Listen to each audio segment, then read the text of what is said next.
En 2023, je publiais Vivre après Marc, un récit autobiographique que j'ai littéralement vomi à la suite du décès de mon mari d'un cancer. Puisque ce livre lui était consacré, il se devait d'être un succès. Je déployais alors toute mon énergie à ça comme un motif de survie pour que la fin de sa vie ne se limite plus à cette maladie tragique, mais qu'elle soit racontée à l'aune de notre histoire d'amour.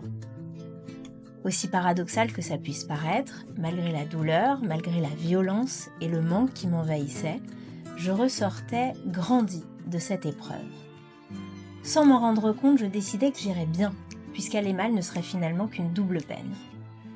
J'abordais la vie d'une toute autre façon, je me débarrassais du maximum de contraintes, je me protégeais beaucoup et je m'attelais à ce que mes enfants transforment ce drame vécu si jeune en un moteur, en une véritable force. Je suis allée à la recherche de personnes qui avaient la même philosophie que moi et j'ai lancé le podcast Ressources. Mon objectif était de constituer une boîte à outils dans laquelle chaque invité viendrait verser les ressources qui lui ont permis de rebondir après une épreuve. 65 épisodes plus tard, grâce à mon drame, j'ai eu la chance de rencontrer des personnes remarquables, de partager mes outils de résilience dans des conférences et de me remarier avec un homme qui est en paix avec mon histoire. Mes enfants vont bien.